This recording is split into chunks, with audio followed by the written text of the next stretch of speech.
My sister-in-law publicly humiliated me online, calling herself blessed for not being the struggling one, then tagged me for everyone to see. My daughter faced the mockery at school while I swallowed the shame in silence. I didn't respond. But days later, one unexpected email exposed how fragile her power really was. I found out the same way 300 other people did, through a public Facebook post I never asked to be part of. My phone buzzed 47 times between 2 a.m. and 7 a.m. while I was helping Mrs. Brennan through her post-surgical care routine, checking her vitals, administering her medications, doing the work that somehow made me the subject of Vanessa's gratitude sermon. When I finally looked at the screen in my car, exhausted, hands dry and cracked from constant sanitizing, my 2009 Honda Civic idling in the pre-dawn cold, I saw her first. Dr. Vanessa Chan Patterson in all her curated glory, photographed like a magazine spread, sitting at a marble desk that probably cost more than I made in 3 months. Grateful this morning for the life we've built through education, discipline, and smart choices. Some people make excuses. Some people make moves. The words were bad enough. But then I scrolled down and saw what she'd tagged me in. A photo of my apartment complex with a caption that felt like a public execution. So thankful I'm not still living like this. At Claire Patterson, praying you find the motivation to change your situation. My vision blurred. Not from tears, I was too shocked for tears yet. From the pure disorientation of seeing my private life turned into someone else's inspiration porn. The comments had already started. People I'd never met weighing in on my choices, my life, my worth. So true. It's all about mindset, wrote someone named Jennifer with a profile picture of her dog. Another comment, this one from someone who'd apparently gone to medical school with Vanessa. You've always been such an inspiration, V. Some people just don't want to put in the work. But the one that made my chest tighten was from someone who knew exactly who I was. Isn't that Michael Patterson's widow? So sad she couldn't keep it together after he passed. For years. Michael had been gone for 4 years, and someone thought it appropriate to measure my grief against Vanessa's marble desk and floor-to-ceiling windows. I sat there in my car, the engine running to keep some warmth circulating, watching the number tick up. 319 likes now, 48 comments. Each notification felt like another person walking past my life, glancing in, making a judgment and moving on. The clock on my dashboard read 6:52 a.m. I had another patient to see at 8 o'clock, which meant I had just enough time to go home, shower, change into clean scrubs and maybe, close my eyes for 20 minutes. But first I had to figure out how to tell Emma that her aunt had just made us both targets. My daughter. Got Emma. I thought about her waking up in our apartment, probably already dressed in her Riverside prep uniform, the one we'd bought from the thrift store run by the school's parent association, gently used but perfectly acceptable. She'd be making herself toast because I wasn't there to make her breakfast, packing her lunch because we both knew the cafeteria food cost more than we could justify spending. She'd check her phone while she ate, scrolling through the group chats and social media feeds that connected her to classmates who lived in houses with 3-car garages and took spring break trips to Aruba. And she'd see this. Or worse, someone would show it to her. I pressed my palms against my eyes, trying to think clearly through the exhaustion. Should I call her? Text her? Warning her felt necessary, but what would I even say?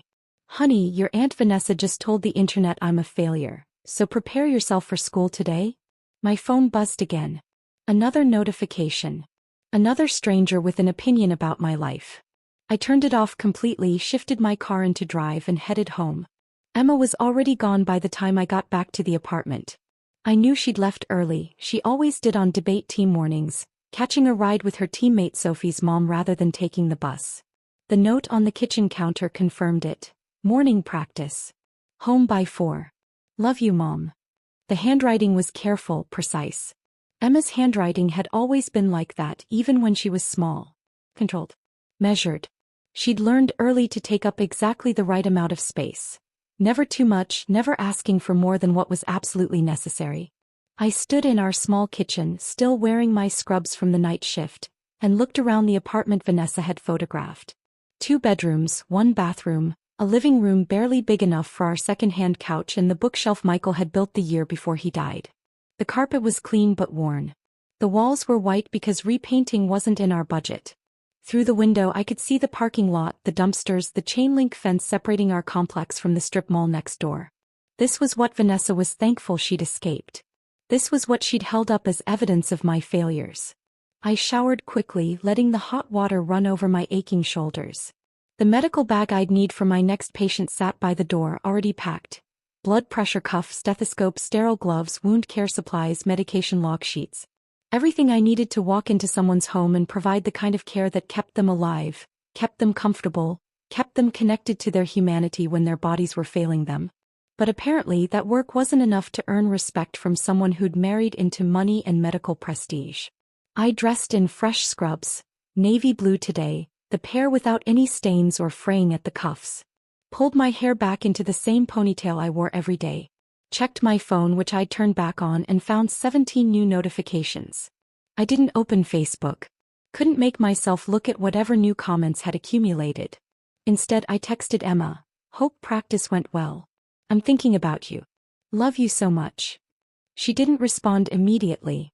She was probably in class by now, phone tucked away, trying to focus on chemistry or English literature while carrying the weight of whatever she'd already seen, already heard. I wanted to call Robert. My brother-in-law, Michael's younger brother, the man who'd stood beside us at Michael's funeral and promised he'd always be there for us.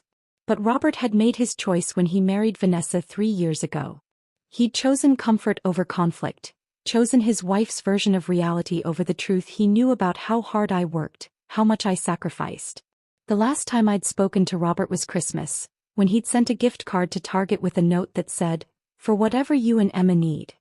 $200, as if that somehow balanced out the distance he'd created, the family gatherings he no longer invited us to, the nephew-uncle relationship Emma barely had with him anymore. No, I wouldn't call Robert. He'd already shown me where his loyalties lived.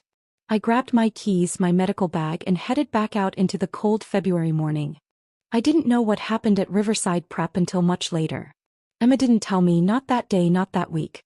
She protected me the way she'd been protecting me since Michael died, swallowing her pain so I wouldn't have to carry it alongside my own. But eventually I pieced it together from the small details that slipped through her careful defenses. Madison Whitmore showed her the post during lunch period. Emma had been sitting at her usual table near the windows, eating the sandwich she'd packed that morning, reviewing note cards for an upcoming debate tournament. Madison approached with her phone already out, screen tilted so the girls around her could see. "Is this your apartment, Emma?" Madison's voice carried that particular tone wealthy teenage girls master early, curiosity wrapped around cruelty, questions designed to humiliate rather than inform. "My mom says your family is on scholarship. Is that why your mom is like a maid?" Emma told me later, weeks later when she finally broke down, that she'd stared at the phone screen showing Vanessa's post, showing our apartment building, showing the caption that reduced my career to a punchline. She'd felt the eyes of everyone at the table turning toward her, waiting to see how she'd respond. She'd said nothing. Just packed up her lunch, gathered her note cards, and walked to the library where she spent the rest of the period pretending to study while the words echoed in her head. "So thankful I'm not still living like this." By the end of the school day, someone had made a meme using Vanessa's photo and caption, adding their own commentary. It circulated through the sophomore class group chat. Emma's debate partner, a girl named Ashley who'd been her friend since freshman year, sent a text asking if she could switch partners for the upcoming tournament. "Family emergency, very sorry, nothing personal." Emma's chemistry lab group forgot to add her to their project group chat. The following day when she asked about it, they said they'd tried but maybe her number had changed. The lie was transparent, but no one bothered to make it convincing. She came home that first day with red, swollen eyes, but when I asked what was wrong she said she was just tired. Fighting off a cold maybe. Needed to sleep. I believed her because I wanted to. Because acknowledging the truth meant acknowledging that I couldn't protect her from this, couldn't fix it, couldn't make it better. We ate dinner in our small kitchen. Spaghetti with Jared's sauce, salad from a bag, garlic bread I'd made from the ends of a loaf going stale. We talked about her classes, about whether she needed new debate shoes, about anything except the post that had detonated in both our lives. After dinner, Emma went to her room to study. I heard her door click shut, heard the lock turn, something she never usually did. I stood outside for a moment, wanting to knock, wanting to force the conversation we both needed. But I was too ashamed. Too raw. Too afraid that if I tried to talk about Vanessa's post, I'd end up defending choices I'd stopped believing in myself. So I went to my own room, lay on my bed fully clothed, and stared at the ceiling until my alarm went off at 10 p.m. for my next overnight shift. I didn't respond to Vanessa's post. Didn't comment, didn't share a counter-narrative, didn't defend myself. What would I even say? That I worked 3 jobs because Michael's life insurance barely covered his funeral? That Emma's scholarship to Riverside Prep was the only reason she had a chance at the kind of college education that might break the cycle of financial precarity I'd been trapped in since his death? That my apartment, with its worn carpet and chain-link fence view, was still the safest, cleanest place I could afford in a school district that wouldn't fail my daughter? None of that would matter to the people liking and sharing Vanessa's post. They wanted a simple story: success versus failure, motivation versus laziness, winners versus losers. Complexity didn't fit in a caption with prayer hands and sparkle emojis. So I stayed silent and went to work. Mrs. Brennan needed her blood pressure checked twice daily and help with her medication routine. Mr. Harrison, recovering from a stroke, required assistance with bathing and dressing. The Rodriguez family had hired me to provide overnight care for their mother, who had advanced Alzheimer's and wandered if left alone. Each patient needed me present, focused, compassionate, not distracted by social media drama or family betrayal. I showed up for each shift with the same gentle smile I always wore. I checked vitals, administered medications, changed wound dressings, helped people to the bathroom, listened to their stories about children and grandchildren and lives that had been full before illness narrowed their worlds. I documented everything carefully in their medical charts, called their doctors when something seemed off, advocated for better pain management or physical therapy or whatever they needed to maintain dignity in bodies that were failing them. My supervisor, Linda, noticed something was off during our weekly check-in call. "You sound tired, Claire." "More than usual." "Just a rough week," I said, which wasn't a lie. "You taking care of yourself? I know you tend to put everyone else first."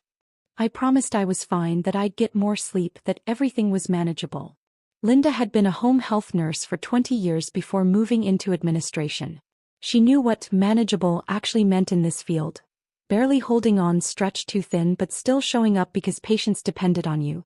At night, lying awake in the few hours between shifts, I replayed every financial decision I'd made since Michael died. Should I have taken that medical billing job instead of staying in home health care?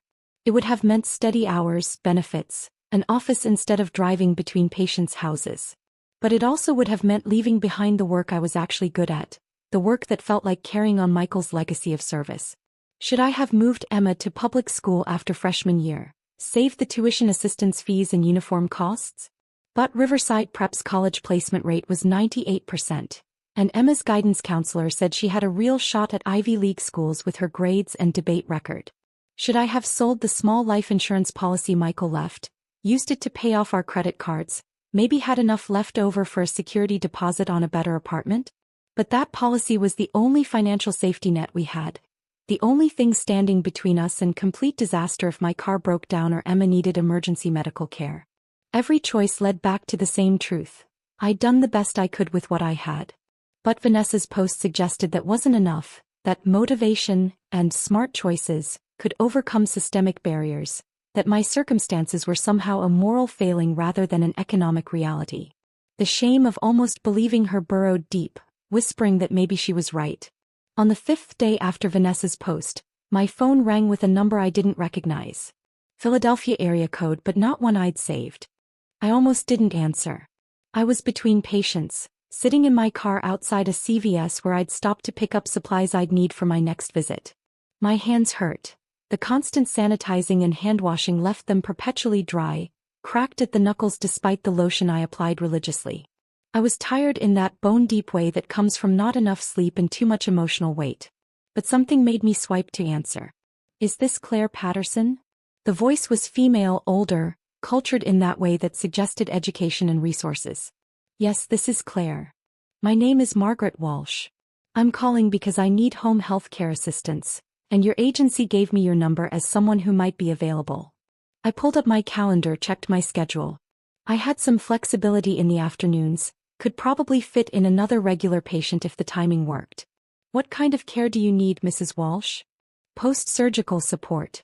I had a cosmetic procedure 3 months ago, and I'm still experiencing complications." Her voice wavered slightly. My doctor isn't returning my calls, and I need someone who knows what they're doing to help me manage the recovery. We arranged a time for me to come assess her needs. She lived in Gladwine, one of the wealthier suburbs on the main line. The address she gave me was in a neighborhood where houses started at 7 figures. I hung up and sat in my car for a moment, staring at the notation I'd added to my calendar. Margaret Walsh, 2 p.m. tomorrow, post-op complications. Something about her voice had resonated with me. The shakiness beneath the composed exterior, the vulnerability of someone trying to ask for help when help should have been freely given. I recognized it because I'd heard it in my own voice more times than I could count over the past 4 years. The next afternoon I drove to Gladwine with my medical bag and low expectations. Wealthy patients sometimes struggled with home health aides. They wanted service but resented needing it, wanted help but couldn't quite reconcile hiring someone for intimate care tasks. I'd learned to maintain professional boundaries, to be warm without being familiar, to provide excellent care without expecting friendship or recognition. Margaret Walsh's home was a Victorian painted in shades of cream and sage, with a wraparound porch and gardens that probably required a full-time landscaper. I parked on the street, grabbed my bag and walked up the front steps. She answered the door herself, moving slowly.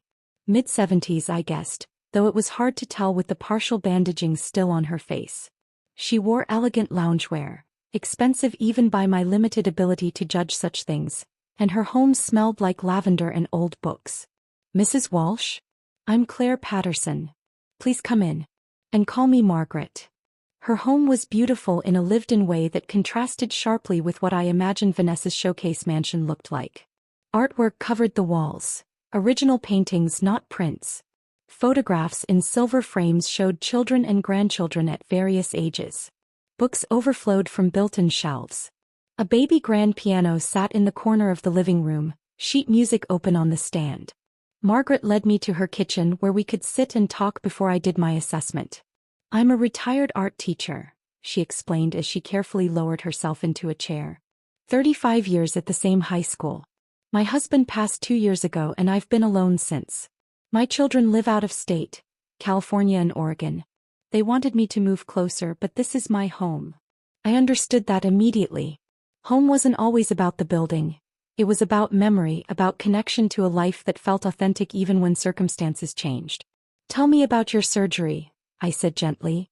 Margaret's face tightened, a flash of pain crossing her features that had nothing to do with physical discomfort. "I had a facelift. Nothing extreme. I wasn't trying to look 30 again. Just wanted to feel more like myself, address some of the sagging that made me avoid mirrors."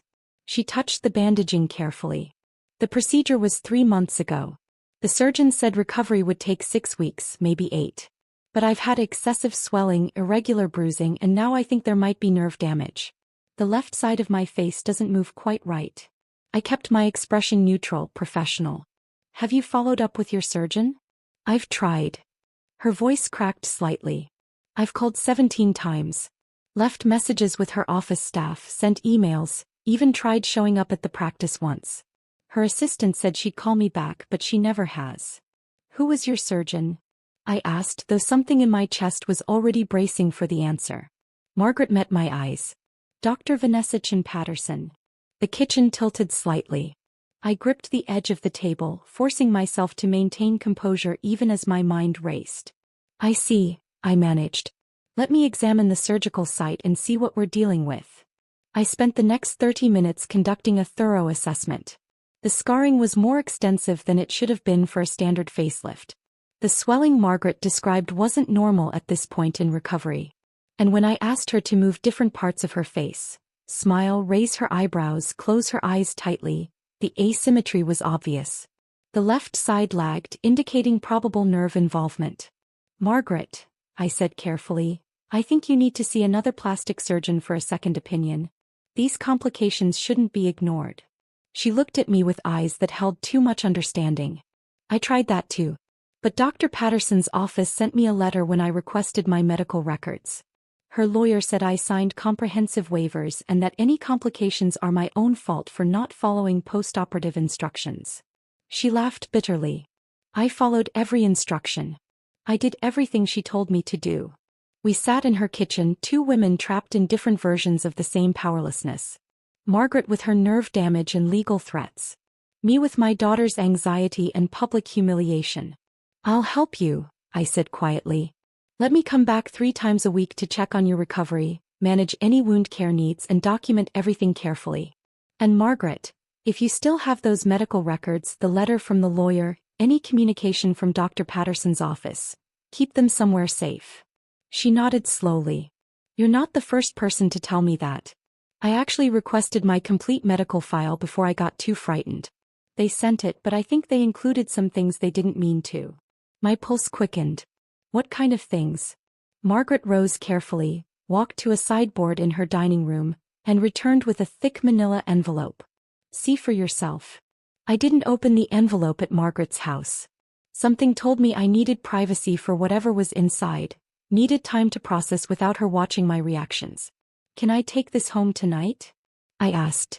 Review it carefully, maybe photograph anything that seems important? Margaret nodded. I trust you, Claire. I can tell the difference between someone who actually cares and someone just going through the motions. You care. I drove home with the envelope on my passenger seat, hyper-aware of it the entire drive. Emma was at debate practice, wouldn't be home until after 6. I had 2 hours alone in the apartment.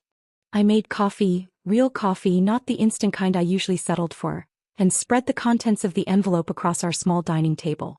Standard operative reports. Consent forms. Preoperative instructions. Postoperative care guidelines. Everything you'd expect in a medical file. But then, buried in the middle of the stack, pages that clearly shouldn't have been there. Internal office communications. Emails between Vanessa and her medical assistant, marked staff only, do not file. I read them with growing horror. Mrs. Walsh called again about the swelling. What should I tell her? Same as before. It's normal, give it more time.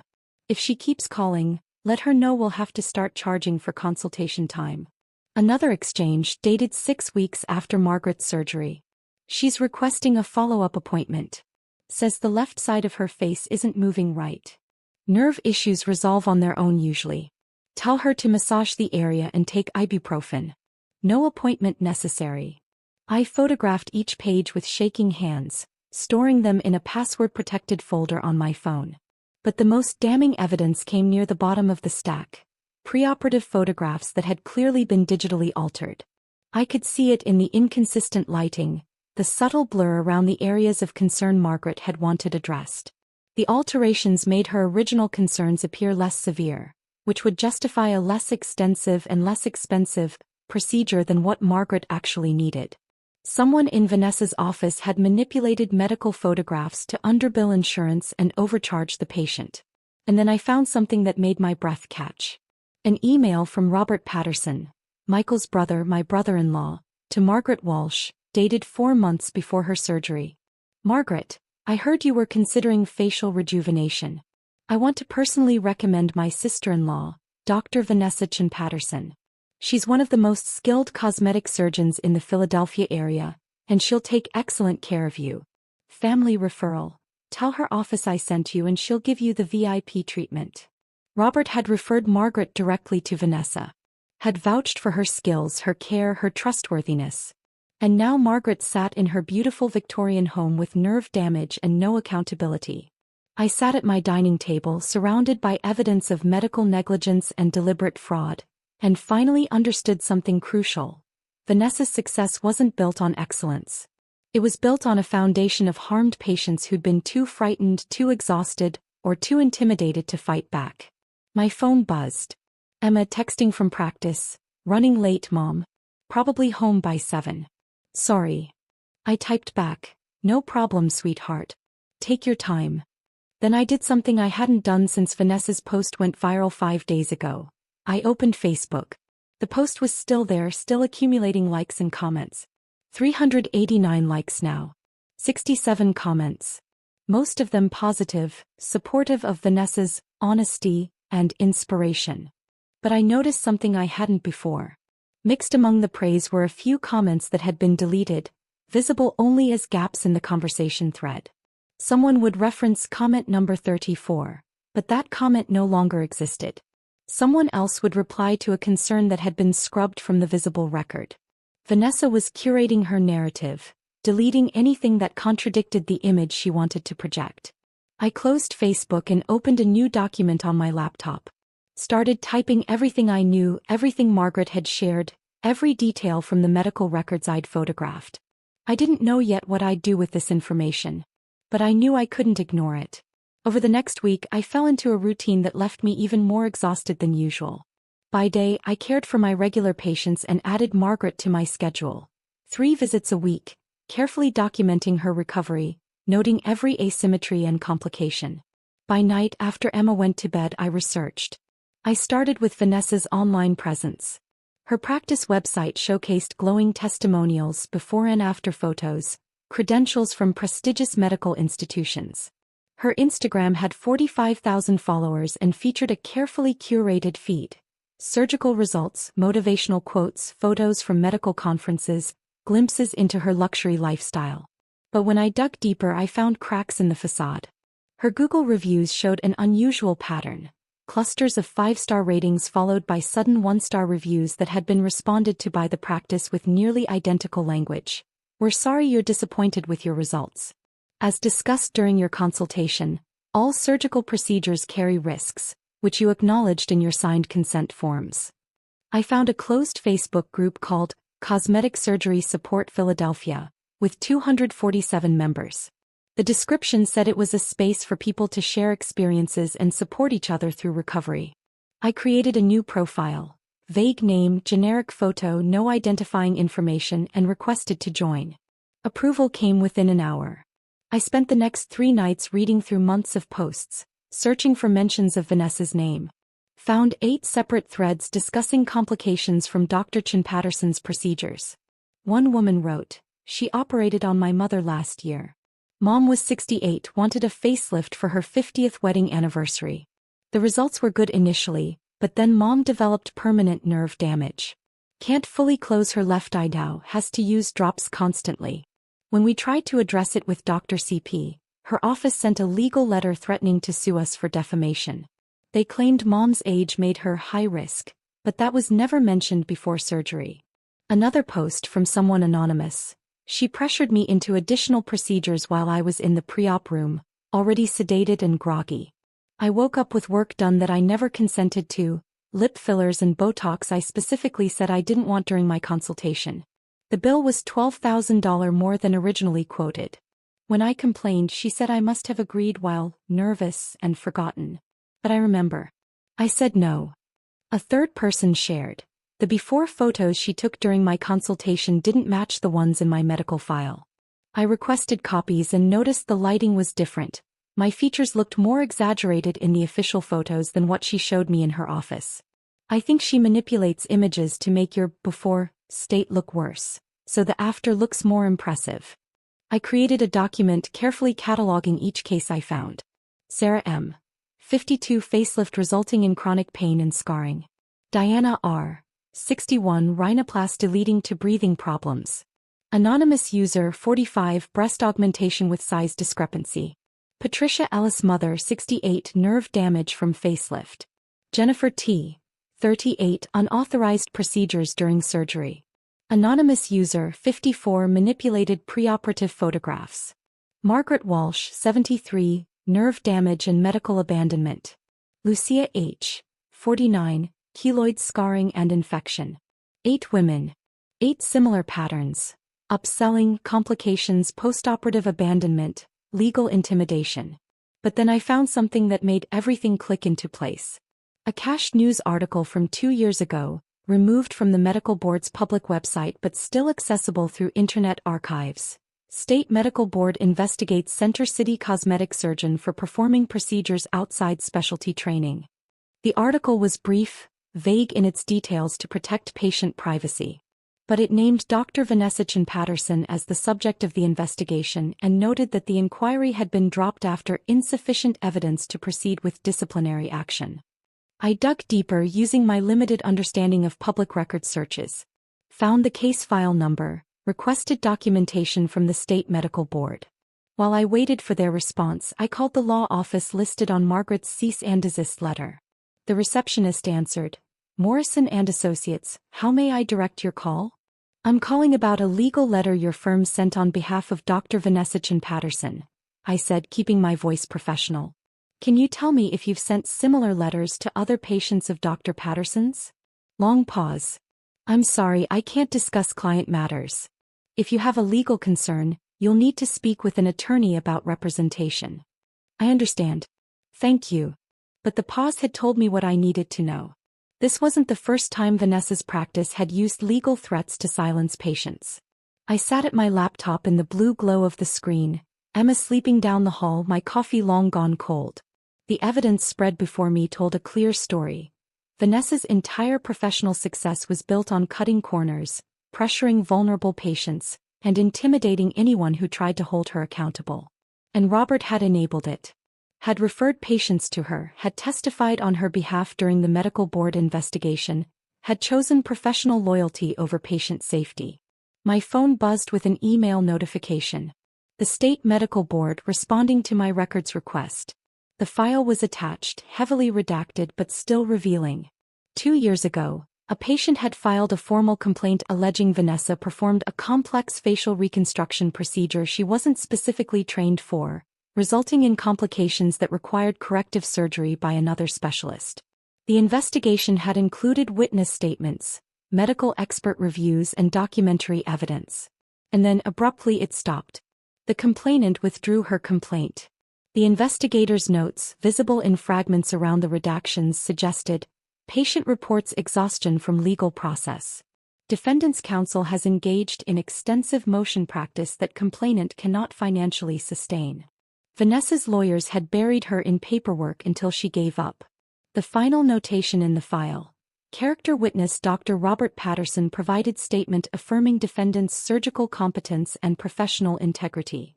I closed my laptop and sat in the darkness of my apartment, listening to the sound of traffic on the street below, the distant wail of a siren that made me think of Michael. My husband had died running into a burning building to save people he didn't know. That was the choice he'd made. Service over safety, others over self. And I was sitting here with evidence that could protect future patients from harm, that could give voice to women who'd been intimidated into silence, that could challenge the narrative that success and integrity were the same thing. But I was terrified. Terrified of Vanessa's lawyers, of public exposure, of losing the little stability Emma and I had built. Then I thought about my daughter, carrying the shame of Vanessa's posts through school hallways every day, learning that cruelty was rewarded and silence was survival. What was I teaching her by doing nothing? I didn't tell Emma what I'd discovered. Didn't want to add that weight to everything else she was carrying. But Emma was carrying more than I realized, and she was about to make a choice that would change everything. The Women in Medicine Assembly at Riverside Prep was announced 2 weeks after Vanessa's post. Emma came home with the flyer, glossy, professionally designed, featuring a photograph of Vanessa in her white coat looking confident and accomplished. They invited her to speak, Emma said quietly, handing me the paper. Mrs. Henderson arranged it.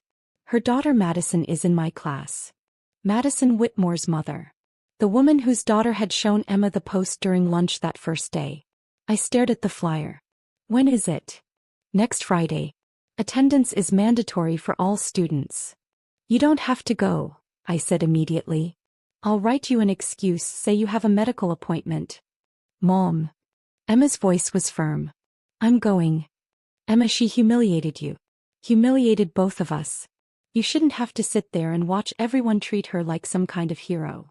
My daughter looked at me with eyes that had seen too much, aged too quickly. Exactly. I'll be there. The day of the assembly, I went through my morning patient rounds in a state of low-level anxiety. I kept checking my phone, waiting for a text from Emma, afraid of what might happen when she had to sit in that auditorium and watch Vanessa presented as an inspiration. At 2:30 p.m. my phone exploded with notifications. Not Facebook this time. Text messages from numbers I didn't recognize, links to Twitter posts and Instagram stories. I pulled over on my way to my next patient and opened the first link with shaking hands. Someone had recorded video from the assembly. The footage was shaky, shot from a student's phone, but the audio was clear enough. Vanessa stood on stage in a fitted blazer and designer heels, speaking into a microphone about overcoming obstacles and refusing to be a victim of circumstances. Behind her, a PowerPoint presentation showed photos from her career.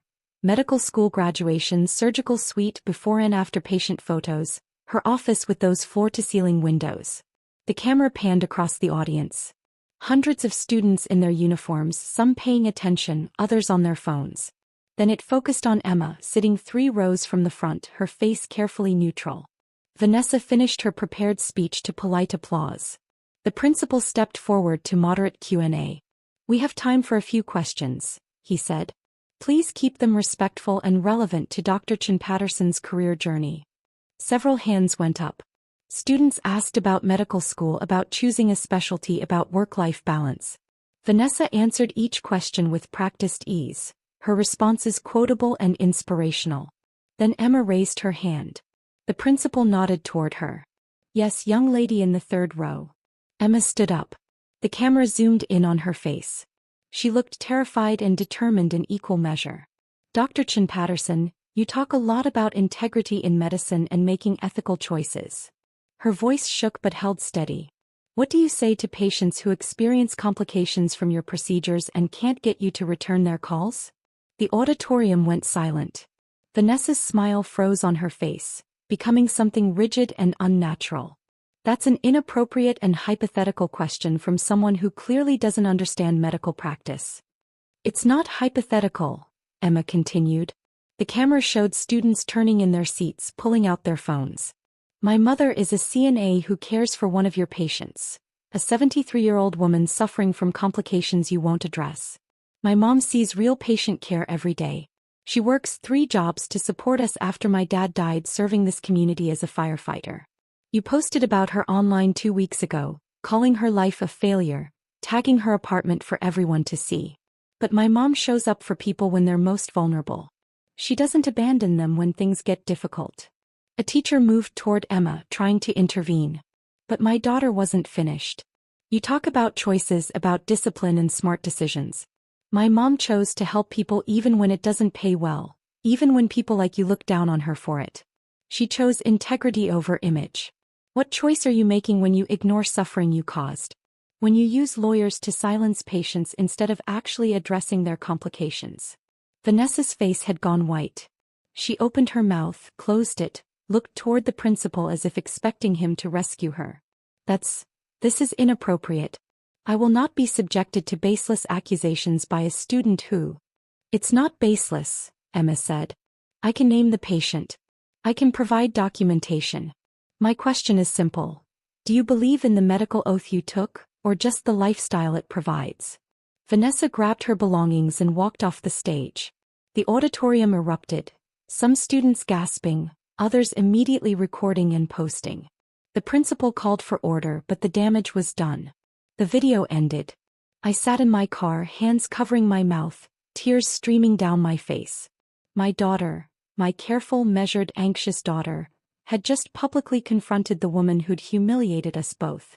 Had stood up in front of her entire school and spoken truth to power, knowing the consequences she'd face. I called her immediately. She didn't answer. I texted, "Emma, I love you so much. Are you okay? Please tell me you're okay." 3 dots appeared, disappeared, appeared again. Finally, "I'm fine, Mom." In the principal's office. "They're calling you." The school called 10 minutes later. I listened to the principal explain that Emma had been disrespectful and made serious allegations, and would face disciplinary action. Suspension possibly pending a review of the incident. "She told the truth," I said quietly. "Everything she said was factual. If Dr. Chen Patterson wants to deny it, she can. But my daughter has a right to speak. Mrs. Patterson, I understand emotions are high, but..." She watched your school invite the woman who publicly humiliated her family to be honored as a role model. She sat through a speech about integrity from someone who abandons her patients. And when given a chance to ask a question, she asked a legitimate one. If that's grounds for punishment, then your priorities are very clear. I hung up before he could respond. By the time I picked Emma up from school, the video had spread beyond Riverside Prep. Local Philadelphia Twitter accounts had shared it. Parent forums were debating it. Someone had sent it to a local news station. Emma got in the car silently. I pulled out of the parking lot, drove 2 blocks and then pulled over. "Are you in trouble?" I asked. "Probably." They're reviewing the incident. She made air quotes around the phrase. Mrs. Henderson wants me expelled. Says I defamed Dr. Patterson. Emma. I don't regret it, Mom. She turned to face me and her eyes held something I hadn't seen there in weeks, certainty. I've been watching you carry all this alone, pretending you're fine when I know you're not. I've been watching kids at school mock you, mock us because Aunt Vanessa decided to make our lives into her inspiration content. I couldn't just sit there and let her be treated like a hero when I know what she really is. I reached over and pulled my daughter into a hug across the center console, holding her while she cried for the first time since the post went viral. I'm so proud of you, I whispered. So incredibly proud. I was so scared, Mom. My voice was shaking the whole time. I know, baby. But you did it anyway. That's what courage is. We sat in my parked car for 10 minutes, just holding each other, finally acknowledging the pain we'd both been carrying alone. When we got home, I made us hot chocolate, the real kind with milk and actual cocoa powder, not the instant packets. We sat on our worn couch in our modest apartment, the place Vanessa had photographed as evidence of our failure, and I told Emma everything. About Margaret and her nerve damage. About the medical records with digitally altered photos. About the Facebook group full of women with similar stories. About the previous medical board investigation that had been buried. About Robert's role in referring patients and providing false testimony. Emma listened, her hot chocolate going cold in her hands. So what do we do? She asked finally. I don't know yet. But I think we stop being silent. My phone buzzed. An email from an address I didn't recognize. The subject line read, "You don't know me, but we need to talk about Dr. Chen Patterson." I opened it. My name is Patricia Hendricks. I'm a medical malpractice attorney in Philadelphia. I've been tracking Dr. Chen Patterson for 18 months. I represent 3 clients with similar cases, but we've struggled to establish a pattern because victims are afraid to come forward. Your daughter's courage in that assembly, the video is everywhere now, made me realize there might be more evidence out there than I knew. If you have any information about other patients, about documentation, about anything that could help these cases be heard, I'd like to speak with you. No obligations, no pressure. But these cases deserve justice. These women deserve to be believed. Please consider contacting me. She left a phone number and an office address. I showed Emma the email. She read it twice, then looked at me. Mom, you have to call her. It's not that simple. Vanessa has expensive lawyers. Robert could lose his medical license if his involvement comes out. There could be retaliation. There's already retaliation, Emma interrupted. She already posted about us publicly. She already made my life hell at school. What more can she do? I thought about Margaret crying in her kitchen, believing the complications were somehow her fault. I thought about the 8 women in the Facebook group, carrying shame that didn't belong to them. I thought about Michael, who'd never hesitated when someone needed help, who'd run toward danger because that was what service meant. I picked up my phone and dialed Patricia Hendricks' number. She answered on the second ring. This is Patricia. Ms. Hendricks, my name is Claire Patterson. I got your email about Dr. Chen Patterson. And I think I have information you need to see. Patricia Hendricks met me at a coffee shop in Center City the next morning. She was in her early 50s, silver hair cut short, wearing a suit that suggested success but not ostentation. We sat in a back corner where our conversation wouldn't be overheard. I'd brought copies of everything. Margaret's medical records with the altered photos, the internal office communications I'd photographed, the documentation from the medical board investigation, my own catalog of the 8 cases I'd found in the support group. Patricia spread the papers across the table, reading carefully, occasionally making notes on a legal pad. Her expression remained neutral, professional, but I saw her jaw tighten when she reached the emails showing Vanessa's deliberate avoidance of Margaret's calls. This is substantial, she said finally. More than substantial. This is evidence of systematic negligence and potential fraud. The altered photographs alone could support criminal charges, not just civil suits. I care for Margaret Walsh 3 times a week, I explained. She trusted me with these records because she didn't know what else to do. The cease and desist letter from Vanessa's lawyers terrified her. She's 73, widowed, living alone. She doesn't have the resources or energy to fight. She won't have to fight alone, Patricia said. I already represent 3 other patients with similar stories: complications, abandonment, legal intimidation. With Margaret's documentation and your research connecting more victims, we have a pattern. The medical board will have to reopen its investigation. And this time they won't be able to ignore it. My brother-in-law is implicated, I said quietly. Robert Patterson. He referred Margaret to Vanessa, testified on Vanessa's behalf during the first investigation. He's an orthopedic surgeon, respected in the medical community. This could destroy his career.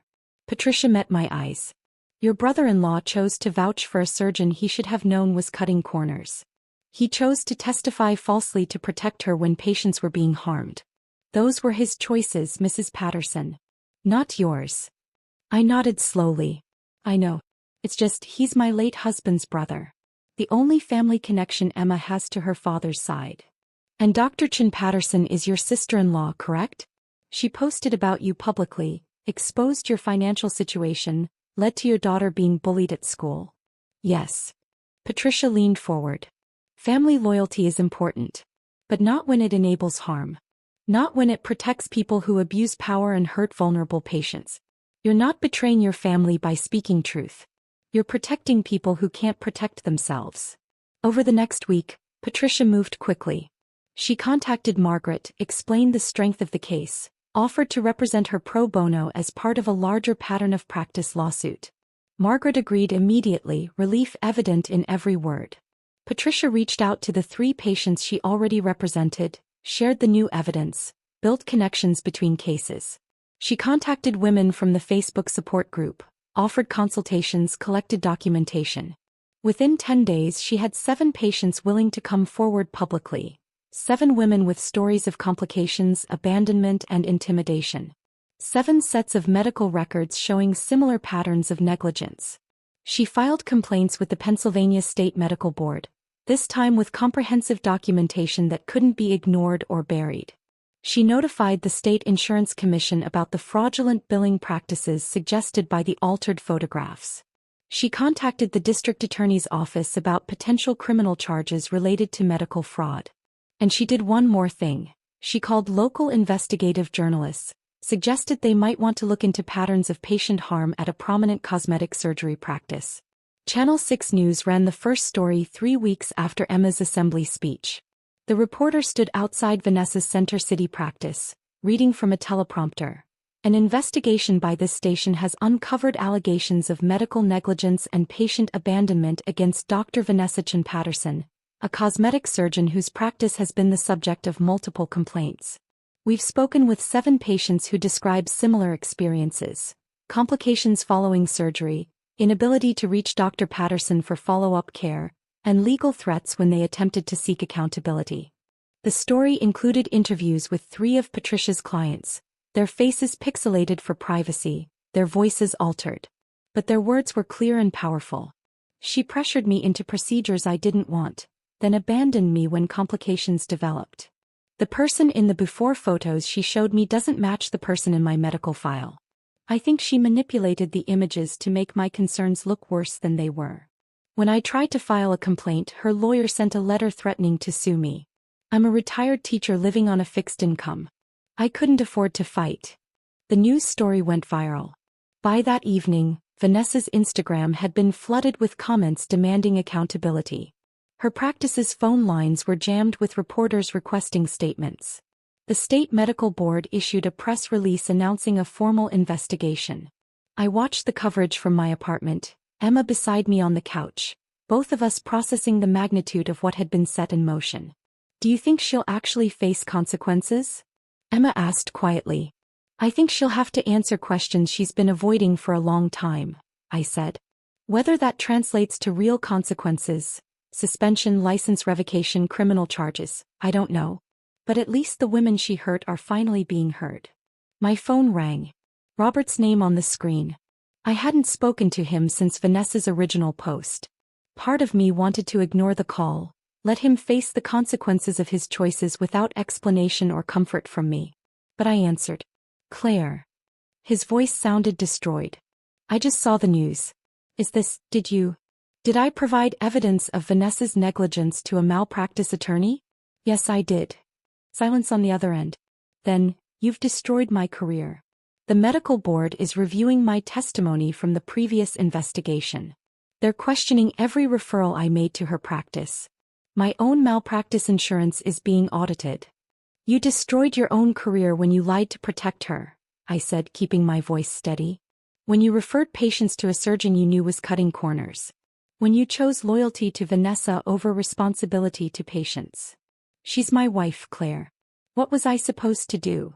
Be the kind of doctor Michael would have trusted, I said quietly. Be the kind of man your brother actually was. But you chose differently. And now you're facing the natural consequences of those choices. Another long silence. I'm sorry. About the post, about abandoning you after Michael died, about all of it. I know that doesn't fix anything, but I am sorry. I know you are. But sorry doesn't help Margaret Walsh with her nerve damage. It doesn't help the other patients Vanessa harmed. And it doesn't change the fact that you enabled her for years. What do you want from me, Claire? I thought about that. What did I want from Robert? Punishment felt hollow. Revenge felt empty. What I actually wanted was for him to become someone different. Someone who prioritized integrity over comfort, patience over prestige. I want you to cooperate fully with the medical board investigation, I said finally. Provide honest testimony about what you knew and when you knew it. Help build the case against Vanessa if it means protecting future patients. And I want you to establish that fund you mentioned, the one in Michael's name for first responder families. Make it real, make it substantial, and actually help people who are struggling the way we've been struggling. I can do that, Robert said quietly. I will do that. Then maybe, eventually, Emma and I can have a relationship with you again. But it starts with you choosing differently than you have been. I hung up before he could respond. Emma looked at me with something like awe. That was really intense, Mom. Your dad would have handled it better, I said. He was always better at the hard conversations. I don't know, Emma said softly. I think he'd be pretty proud of how you handled it. The medical board suspended Vanessa's license 4 months after the investigation reopened. The suspension was pending a full disciplinary hearing scheduled for early next year, but the message was clear. She would not be practicing medicine while the investigation continued. Her practice closed. Her malpractice insurance dropped her coverage. 7 civil suits were filed, with more expected. The district attorney's office opened a criminal investigation into the fraudulent billing practices. Vanessa's Instagram went dark. The post about being blessed and making smart choices, the one that had tagged me in my apartment, was still there, but the comments section had become a space for former patients to share their stories. I never asked for it to be taken down. It served as a better testimony than anything I could have written. Robert did cooperate with the investigation. His testimony, combined with internal communications he provided from Vanessa's practice, helped establish the pattern of negligence and intimidation. His own medical license was placed under review, and he voluntarily took a leave of absence from his practice. But he also did something else. He established the Michael Patterson Memorial Fund with a $500,000 initial contribution. The fund provided financial assistance to families of first responders killed in the line of duty, helping with expenses like mortgage payments, college tuition, and medical bills. He asked me to serve on the board. I accepted. Emma finished her sophomore year at Riverside Prep. Some students apologized for their treatment after the post went viral. Others never acknowledged it. But Emma started a support group for scholarship students. A space where kids who didn't have vacation homes and designer bags could talk honestly about the challenges of attending a school built for wealth. The group grew to 30 members by the end of the year. Emma organized fundraisers for school supplies, created a textbook lending library, advocated for the administration to be more conscious of economic diversity in their programming. She was accepted to the summer pre-med program at Temple University with a full scholarship. As for me, I kept working as a home health aide. I still drove my 2009 Honda Civic to patient houses, still carried my medical bag, still provided care to people in their most vulnerable moments. But I also started doing something else. The Pennsylvania Home Healthcare Workers Association invited me to speak at their annual training conference. They wanted me to talk about patient advocacy, about recognizing signs of medical negligence, about understanding that home health aides see things doctors miss. I was terrified. Public speaking had never been my strength. I wasn't educated like Vanessa, wasn't polished or professional in the way people expected from conference speakers. But I showed up anyway. Standing at that podium looking out at 200 home health aides. Mostly women, mostly working multiple jobs, mostly invisible to the broader medical establishment, I found words I didn't know I had. You see what doctors don't see, I began, my voice shaking slightly but growing stronger. You're in patients' homes when they're most vulnerable. You notice the complications, the fear, the confusion. You see the medication bottles that don't match the prescriptions, the wounds that aren't healing right, the pain that's being dismissed or ignored. The room was completely silent, every face turned toward me. Your observations matter. Your voice matters. Don't let anyone tell you that your work is less important because it pays less or doesn't require a medical degree. Patient care isn't about prestige, it's about presence. It's about showing up, paying attention, advocating for people who can't always advocate for themselves. I talked about Margaret, about recognizing that her complications weren't normal. I talked about the importance of documenting concerns, about knowing when to escalate to a supervisor or call a patient's physician directly. I talked about the ethical responsibility we carried as the people who spent the most time with patients. Some of you have probably witnessed things that didn't seem right. Doctors who dismissed patient concerns, medical professionals who cut corners, situations where you knew something was wrong but didn't feel empowered to speak up. I paused, meeting eyes across the room. I'm asking you to find that power. Document what you see. Trust your training and your instincts. Connect patients with resources. And if you witness negligence or harm, report it. You might be the only person who can. The applause started before I finished my last sentence. It built and built until the entire room was on their feet. Afterward, dozens of aides approached me. They shared their own stories. Times they'd witnessed negligence, times they'd been dismissed by medical professionals, times they'd stayed silent because they assumed no one would listen. We exchanged contact information. I created an email list, started a newsletter. Planted seeds for what would eventually become a statewide network of home health advocates working to elevate patient care standards.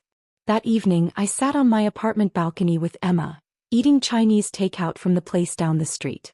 The food was still the same, modest, affordable, nothing fancy. But it tasted like celebration. Vanessa's post is still up, Emma said quietly, scrolling through her phone.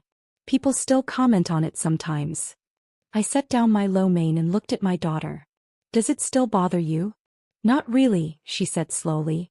I mean, it used to make me feel ashamed. Like maybe she was right, maybe we were failing somehow. But now when I see it, I just think about how wrong she was. About you, about what matters, about everything. She wasn't entirely wrong, I said carefully. We do struggle financially. I do work multiple jobs and still barely make ends meet. Those things are true. But she made it sound like that meant you were lazy or unmotivated or made bad choices. And that's not true at all. You work harder than anyone I know. You show up for people who need you. You changed everything for Margaret and those other patients. Emma paused. Vanessa has money and success and all these followers, but she hurt people to get there. You help people even when it costs you. That's not failure, Mom. That's the opposite. I pulled my daughter close, this brilliant, brave young woman who'd stood up in an auditorium full of her peers and spoken truth when it would have been so much easier to stay silent. You know what's wild? Emma continued. Madison Whitmore's mom, Mrs. Henderson, the one who invited Vanessa to speak at our school, she's apparently been calling the school asking them to take down the video of the assembly. Says it's hurting her reputation because she's the one who brought Vanessa in as a speaker. Is the school taking it down? No. Principal says it's already too widely distributed. Taking it down won't accomplish anything. Plus I think he's worried about the liability if he censors it now that there's a criminal investigation. Emma grinned. Also, I heard Madison got in trouble for the meme she made about you. Her parents got called in for a meeting about cyberbullying. I don't want Madison punished, I said automatically. She's a kid who made a mistake. Mom, she made a meme mocking your financial situation and circulated it to the entire sophomore class. That's not just a mistake, that's deliberately cruel. She can handle some consequences. I suppose that was fair. We finished our dinner as the sun set over Philadelphia, painting the sky in shades of orange and purple. From our balcony we couldn't see much. The parking lot, the neighboring buildings, the busy street below. Not the mainline mansions or the landscaped gardens or the marble desks with floor-to-ceiling windows. But we could see each other. We could see the life we'd built from the wreckage of losing Michael. Modest and difficult and precarious, but also real and honest and ours. Mom. Emma said quietly. Thank you for not giving up. I know it was scary going to that lawyer providing all that evidence. But you did it anyway. You went first, I reminded her. You stood up in that assembly when you had every reason to stay silent. You showed me what courage looked like. I learned it from you, Emma said simply. You've been showing me what courage looks like every single day since Dad died. I still think about Vanessa's post sometimes. About those words, so thankful I'm not still living like this. She was thankful she wasn't me. Wasn't living in a modest apartment, wasn't working multiple jobs, wasn't struggling to make ends meet while raising a daughter alone. And I understand that gratitude now in a way I couldn't when I first saw the post. She was grateful because on some level she knew how fragile her empire was. Knew that her success was built on foundations that couldn't bear scrutiny, manipulated photographs, abandoned patients, legal intimidation, and the complicity of people too afraid or comfortable to challenge her. She needed to position herself above me, needed to make my struggle into her triumph, because without that comparison she'd have to confront the hollowness of what she'd actually built. I don't have marble desks or floor-to-ceiling windows. I don't have 45,000 Instagram followers or a curated feed of success. I have cracked hands from constant sanitizing, a car with 200,000 miles on it now, an apartment that will never appear in architectural magazines. But I also have patients who trust me with their most vulnerable moments. I have a daughter who learned to speak up when silence felt safer. I have a network of home health workers who found their voices because I found mine first. I have the knowledge that when Margaret Walsh needed someone to see her suffering and believe her, I showed up. And I have the memory of Michael, not as someone I failed by not maintaining the life we had when he was alive, but as someone who'd be proud of the life I chose to build after he was gone. A life of service over prestige, integrity over image, presence over performance. Vanessa's post is still there on Facebook, a permanent record of her cruelty and my supposed failure. But every time someone finds it now, they also find the comments telling a different story. The story of patients speaking up, of investigations uncovering truth, of systems being challenged. They find evidence that power isn't about wealth or status or social media followers.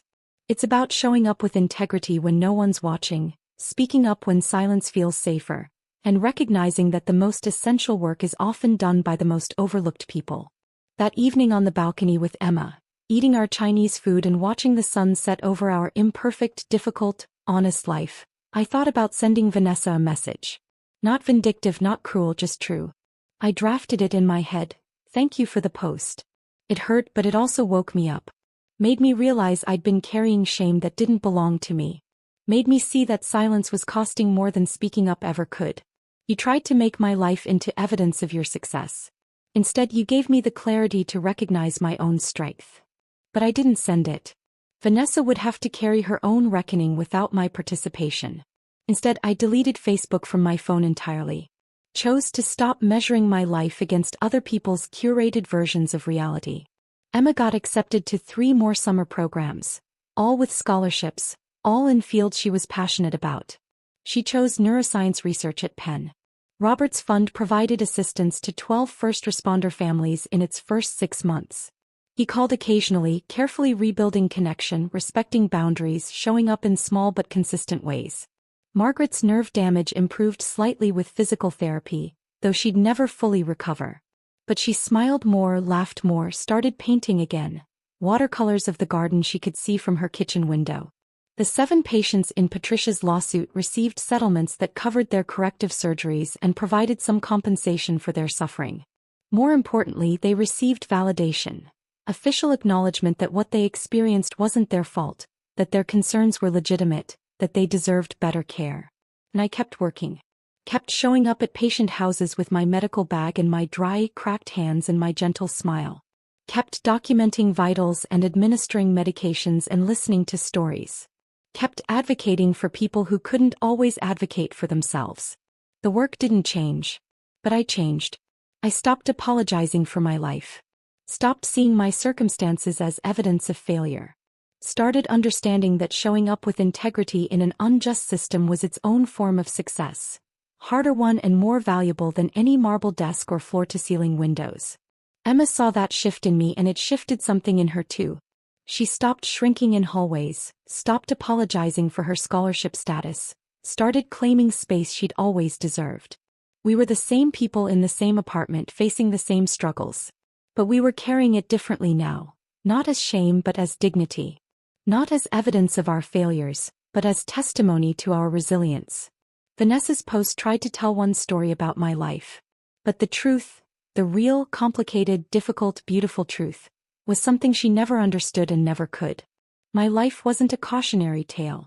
It was a testament to survival, to service, to the quiet courage of showing up every day even when no one's watching, even when the work is hard and the recognition is scarce and the pay is barely enough. That's not failure. That's not something to escape or be thankful for avoiding. That's grace under pressure. That's integrity in action. That's the kind of life that actually matters when you strip away all the performance and pretense. And I wouldn't trade it, not for all the marble desks and Instagram followers in the world. If this story of quiet strength turning into powerful justice kept you hooked until the very end, smash that like button right now. My favorite part was when Emma stood up in that assembly and spoke truth to power, defending her mother in front of the entire school. What was your favorite moment? Drop it in the comments below. Don't miss more inspiring stories of everyday heroes finding their voice. Subscribe and hit that notification bell so you never miss